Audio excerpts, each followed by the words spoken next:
Yay, it's Friday. I am live with you all. I decided we need sparkles because it's Friday. That's just like my Friday thing now, I guess, like sparkles on Fridays. Because if my whole life could be in sparkles, it would be amazing, right? Does anyone else feel that way, or is it just me? All right, if you are just tuning in, if you're watching the replay or just tuning in, my name is Alexandra Harbushka. I'm founder of Life with Herpes. I'm founder of the Secret Society Wellness Products, and I'm also founder of Life with Herpes. Did I say that? Life with Herpes, Alexandra Harbushka, and Secret Society Wellness. I think that's it. Yeah. Anyways, okay. So this is your opportunity to ask your questions about herpes, about mommy life, about marriage, about just whatever it is that you want to ask, going however you want to do it. You can ask your questions I posted a story with like the question insert for Instagram. You can ask your questions there, or you can ask them here in the comments.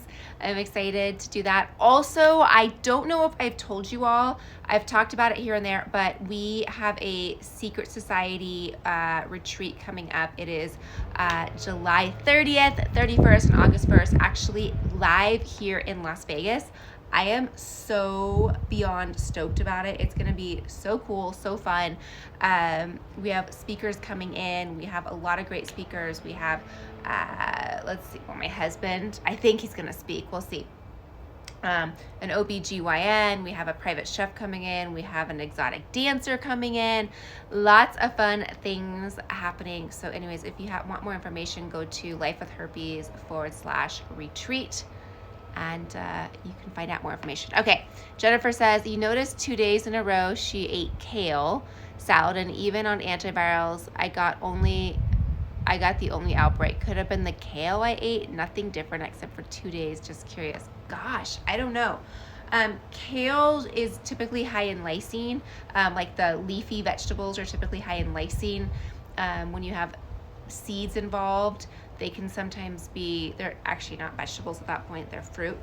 But for example, like tomatoes can sometimes cause outbreaks in people. I'm trying to think, sometimes the nightshade vegetables, which would be like bell peppers, tomatoes, potatoes, I'm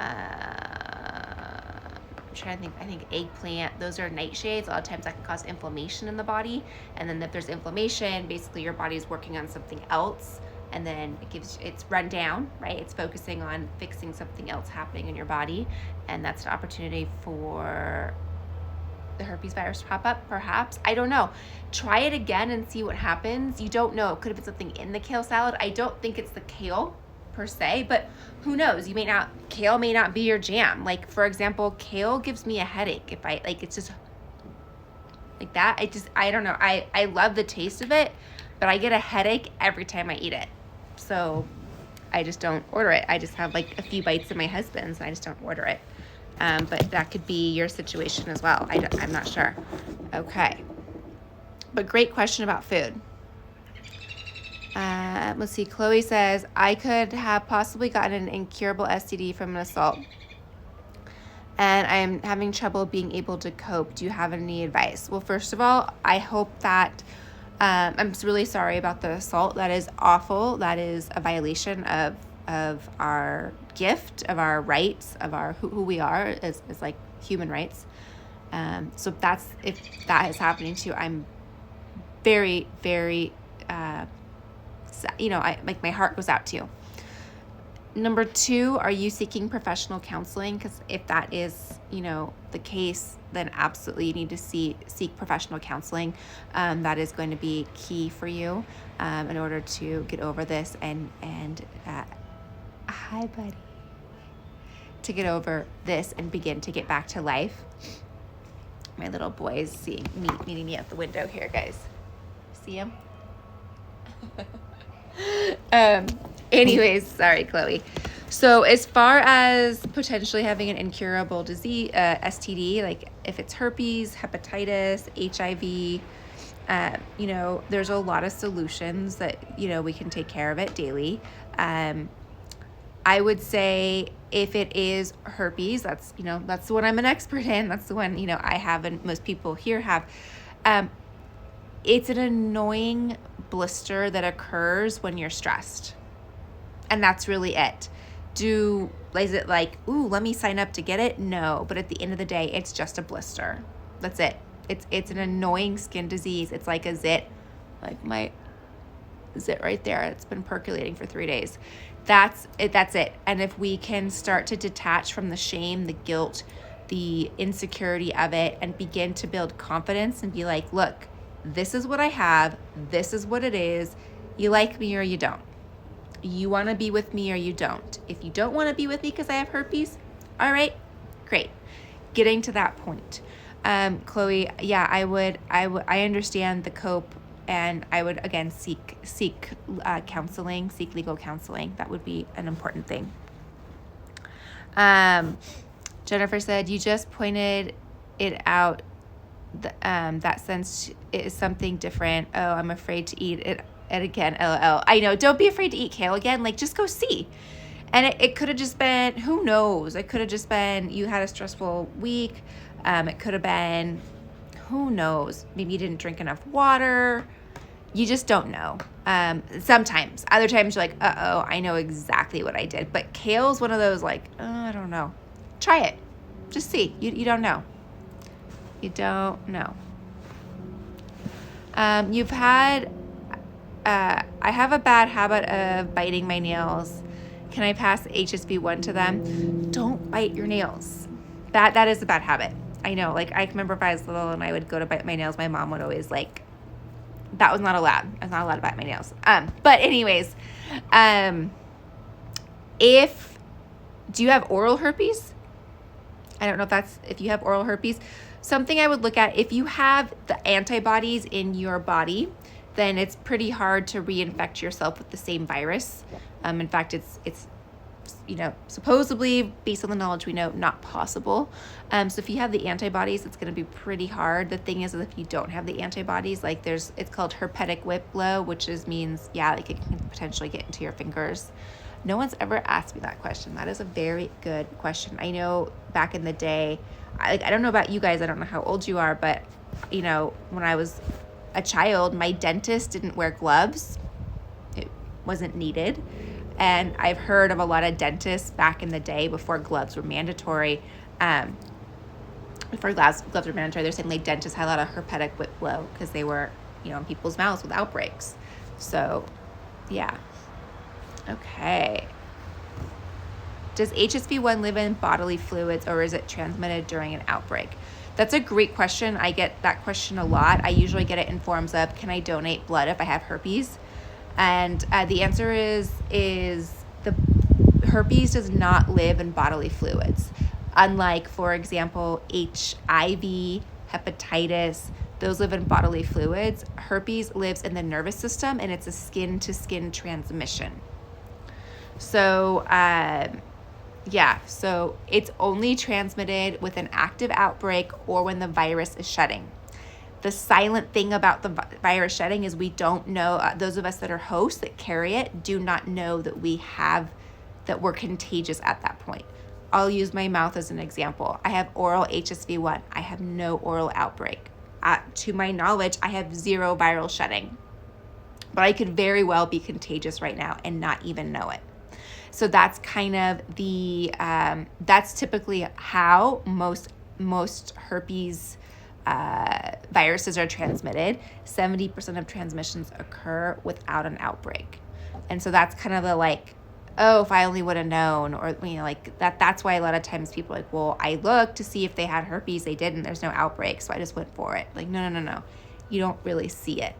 So just be aware of it. I'm telling you this not to scare you. Don't be like, I can never kiss anybody again, and how will anybody? No. I kiss my little boy all the time. I kiss my husband all the time.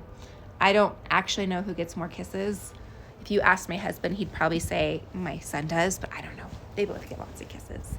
So I live my life completely normally, and I'm aware of that. So I'm saying is, do what's right for you. Thanks for all the hearts. I love it. Do what's right for you, but live your life normally. You get the antibodies from having the virus in your body already. Correct. So the antibodies will show up within a few weeks of contracting the virus. Yeah. And the way you would know that is just to get a blood test. So that mean that I have antibodies already since I have HSV1. Yeah, so the longer, if you got diagnosed with a blood test, then you would have the antibodies. If you just got diagnosed like this week, you probably don't have the antibodies. It takes a couple weeks to a few months. If you have antibodies for genital HSV1 and 2, will I ever get it orally? No, if you have it genitally, then and you have the antibodies, you won't pass it to yourself orally. It's a great, and vice versa, right? So great. Okay. Yes, if you wanted to get tested to see, do an IgG test for HSV1, and you might as well do HSV2 while you're at it. You might as well. How do I know my husband and what does he say? I met my husband through work like 12 years ago, maybe 12 years ago. I told him prior to us dating, we worked together. He could see that I was extremely distraught when I was diagnosed. So he asked me about it.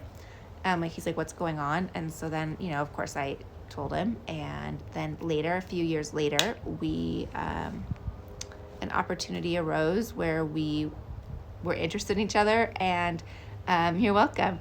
And we began dating. So to him, it's nothing. It's like, I love you. I love everything about you. It's not an issue in our life or our marriage. Yeah, there's times when, when you're like, I don't think having sex is the wisest idea. But that would happen naturally with anything else. Not naturally, but like there's times you just don't feel like it. Or there's times like you're traveling or you're sick or you're just exhausted because you were up all night with a baby the night before, and then the last thing you want to do is have your husband, right? Like, I'm done. Mama's closed. Off. Good. I'm glad. Okay, let's get to some of the questions you guys asked. You always ask great ones. Just had your first outbreak. You're scared of the pain to come. Okay, Grace, I understand. First outbreak, it's an Armageddon of your vagina. It's awful. It really is. You can't sit down. It's inflamed. You got all this. Oh, and if you have your period happening, it gets even worse. Yeah, bad. We all know that. Your first outbreak can last sometimes up to 3 weeks, which is also awful. Like, I'm not going to sugarcoat that. It's awful. The good news is if you get on the antivirals, and the sooner you get that antiviral in your system, you can curb the length of your outbreak. You can sometimes cut it back. So that is really important. If you have been diagnosed, get that antiviral in your system ASAP. If you don't have the antivirals, if you're not diagnosed, if your doctor's not calling you back, I like to use Herp Alert. They are my favorite resource for herpes diagnosis, as well as to get the antivirals too. They have telehealth doctors that can fill a prescription and get it to you ASAP within the same day. So that's also really important. But back to you just had an outbreak. What I like to do for the pain, especially if it's your first outbreak, if you have ibuprofen, that would be something that could help. What I found that a little bit more natural that's really helpful is taking an Epsom salt bath. Epsom salts are so soothing, so helpful, and do a lot for us. I'm guilty of not taking a lot of Epsom salt baths. But what the Epsom salts do is they help soothe the sores. If they're itchy or tingly, a lot of times it will remove the itch or tingle temporarily. You might need to take another bath later on, but it'll temporarily add some relief. I like to add CBD to my Epsom salts. We have Epsom salts and the Secret Society Wellness, the recovery soap. It has CBD included, so you're just like chilled out in that bathtub, and the CBD helps with the sting. Yay, you're coming to Vegas? Oh my gosh, are you coming to the retreat, or are you just coming to Vegas? I can't wait to hear. Okay, so that's what I recommend for your first outbreak. Definitely take the antiviral, and see about using some CBD to help with the pain and Epsom salts. How comfortable were you when you went to the gynecologist and doctor? Do you suggest any gynecologist for like to have a baby, or yes, you're coming. I'm so excited. It's going to be so fun. Okay, I'll get back to you, Catherine. Let me stay on track here. So yeah, the here's how I feel about doctors is there are advocates and they're here to support us and help us. Yeah, there's that one-off that is just like they don't treat you right or you didn't get the right vibe. I've definitely met with doctors that I've just like not vibed with and, you know, left there in tears for other reasons. Has nothing to do with herpes. Then there's other doctors you walk in and you're like, all right, this is exactly it. So I would say if you don't vibe with your doctor, get a new doctor. Still, explaining the information and telling them you have herpes, I think is important. They are your advocate and they are here to support you. So they need to know that you have herpes and they need to know so that they can support you and your medical needs and things of that nature. So was I nervous? No, because again, they just see so many people anyways that like, what do I care? Who am I, you know? So yeah, that's a great question. Okay, yay, you're coming to the retreat. I'm so excited. Yeah, it's July 30th, 31st, and August 1st here in Vegas. It's tiny. I'm keeping it really intimate. No more than 25 participants are allowed, which is important because I like to keep the integrity of the community. Like, it just gives us more of an opportunity to bond and connect and open up, opposed to like one of those huge things where you're like, I don't want to raise my hand, you know? So I'm really excited about it. Yeah. Yay. Okay. What else? Okay. Can kale cause outbreaks? I saw that you asked that one again. I don't think so, but try it. Try it again. Other women experience often paper cuts in the labia without an outbreak. So the paper cuts are considered outbreaks. Some people get one blister, some people get a cluster of blisters, and some people get like paper cut like things. Happy Friday to you too. Personally, like when I get them, I get them on my anal opening. And so when I get outbreaks, they're like it's like a little paper cut. So I would never have thought that was herpes. I would have thought like I just had a big poo or like, you know, or like wiped too hard or like my thong got caught in it or something of that nature. Not that it was herpes, right? Because we're told like the big Google photos, it's like herpes all over your entire body, you know, like these awful images that like no one should ever look at, ever, ever, ever, ever, ever. How many of you have Googled herpes? Like, let's be serious. Guilty. Awful. How many OBs did you get your first year? Were they painful? I can't remember, but it was a lot. It was like I'd get rid of one and get the next. It was probably, I don't know, I probably had 30 outbreaks the first year, realistically. Awful. I'm not gonna like sugarcoat that one. It was awful, painful. They're not as painful as the first, but they're bad. They're annoying. Then it brings up the emotional trauma. It brings up the anger. It brings up the why me, why not that person, you know, like that's an awful, almost like revenge. That's not the word. It's like the jealousy of like, why do they not have it and I have it? That was a huge emotion I dealt with. It was bad. I mean, it's emotional. Yeah, it's, I'm not going to sugarcoat it. The key though is getting out of that phase. And the number one thing is to just accept your diagnosis. And I like to say, like, this is the one thing that you have for the rest of your life. You are guaranteed to have this. It's not going away based on our science. At this point, we cannot remove viruses from our body. We can make them dormant in our body, but we cannot remove them from our body. And this is the one thing that I'm guaranteed to live with. So I got to figure it out. I got to learn to love it. You know, that's step one. Don't be scared. Here's the thing.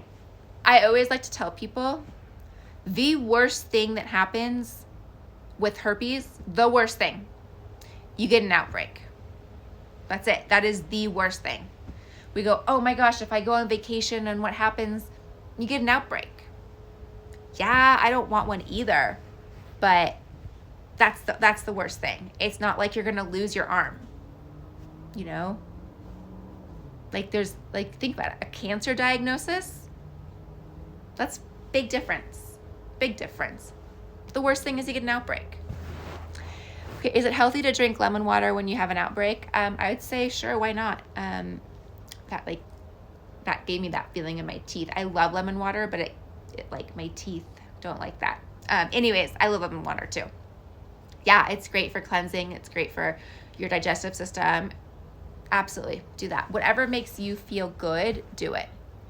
Are lemons healthy for you? Yeah, I'm addicted to lemons. I think they're great. It's lots of citrus, lots of vitamin C, other nutrients in them. They're great for you. Do you think it's silly that herpes is something we have to disclose since the majority of the society has it? I don't, yeah, I do. And I also think it's silly that there's such a stigma against it and people don't want to date us when they have it too.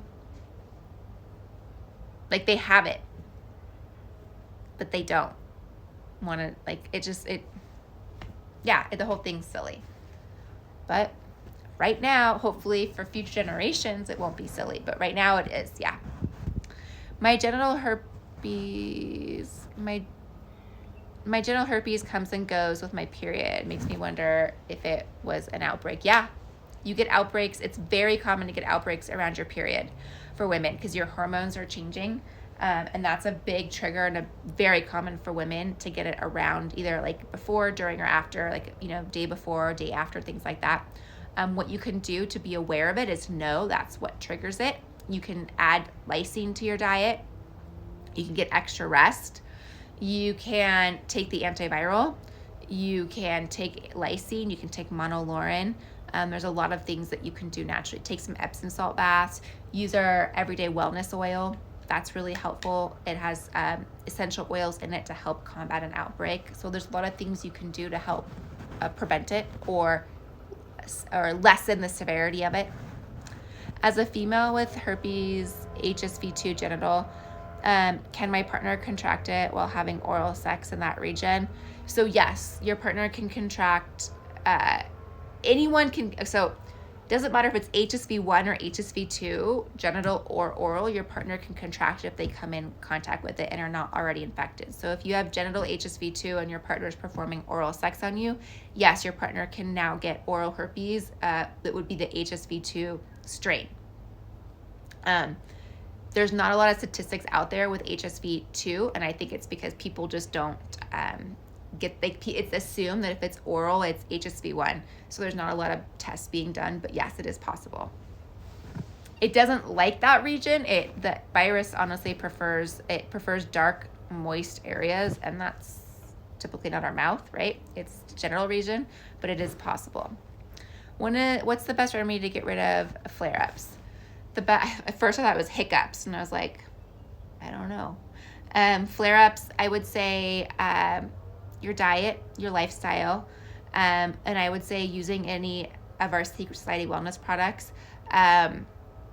You know, we have essential oils that are designed to help combat like anti-inflammatory, wound healing, things of that nature. I would say, you know, making sure that you are taking care of your body. If you don't want to use the Secret Society wellness products, totally get it. There's Epsom salt baths you can get and just take those. I think those are really helpful. And then what else? Lysine, also very helpful. If I'm asymptomatic, how can I know that I will trigger an outbreak since there's no symptoms? If you're asymptomatic and have no symptoms, like, live it up, girl. Live it up. That is awesome. You have no symptoms. You're asymptomatic. Live it up. I know the frustration with that is like, well, how do I know? Sometimes people are like, well, I don't know where I have it because I've never had an outbreak yet I test positive. With that being said, if you don't know, like, you can't worry about what you don't know. And that's kind of how I live with not worrying about transmitting oral herpes via asymptomatic shedding. Like, I don't know, so I can't worry about it. Do you only shed where you get your outbreaks? I believe so. That is like what we know at this point. I believe so.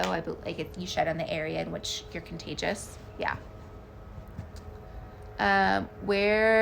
Everywhere my outbreaks move to is contagious at that time, like vagina and then anus too. Yeah, so like mine have now relocated to my anal opening and my tailbone. So that's just where I know that I'm contagious. When I have outbreaks, or if I'm shedding, that would be a contagious area. Yeah, but like my arm isn't contagious. Does that make sense? What do you prefer? Somebody have foreskin? Wait, what do I prefer somebody have foreskin in they get outbreaks? So you get outbreaks under your foreskin. I would say, obviously I don't know, I've not experienced that personally, but I would say you want to make sure it's clean as possible, right? And then you could add some oils or some essential oils. Again, Epsom salt baths are going to be your friend, to help that. Yeah, that's going to be your friend. Okay, guys. Let's see. What other? Do you already said that? Cool, my friends. Any other last questions? I think that is it. Love all you joining us. Love this. Love doing these in the afternoons with you guys. It's Friday. Let's live it up. Let's live up our sparkles. And I hope you all have a really great weekend. I can't wait to see you all next week. Oh, I had one more question come through. So if I tested positive HSV2 and wasn't more recent infection, so if I tested positive HSV2 2.7, it wasn't just recent infection more than 6 months, that I don't know. Again, I'd ask whoever administered the test to you. I don't know exactly. Like it's unfortunately there's no way to know how long you've had this. Unfortunately, of course, if you're getting tested frequently, you can be like, okay, I didn't have it 6 months ago. I have a new partner. I have it now. Probably going to narrow that one down, but a lot of times you don't know. You could have had it forever. It could have been dormant and boom, it just happened. Okay, my friends, I will see you all soon. Thanks for joining me today. You're welcome. What's the essential? The acete esencial is let's see, there's a couple of them. There's peppermint, there's tea tree, there's lavender. Those are all good for herpes outbreaks for different reasons. Our Secret Society wellness products have those essential oils in them. And then I'm a huge fan of CBD. Yeah, huge. Like, it helps with that sting, that feeling. It helps with that. De nada. You're welcome. I'm glad I answered. So if you have HSV1 but no symptoms, can you still have oral sex with a dental dam? Yeah, absolutely. You can still have oral sex without a dental dam. It's just a matter of disclosing to your partner. So like, this is not something like I can and cannot do. It's a matter of you and your partner being on the same page and your partner feeling comfortable with it. So like, my husband and I do not use protection, I guess, for sex or oral sex.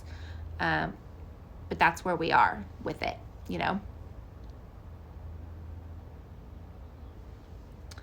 All right, my friends, I will see you all later. I'll see you tomorrow. Thanks for not tomorrow, Monday. Thanks for joining. Lots of love. Enjoy your Friday. Bye.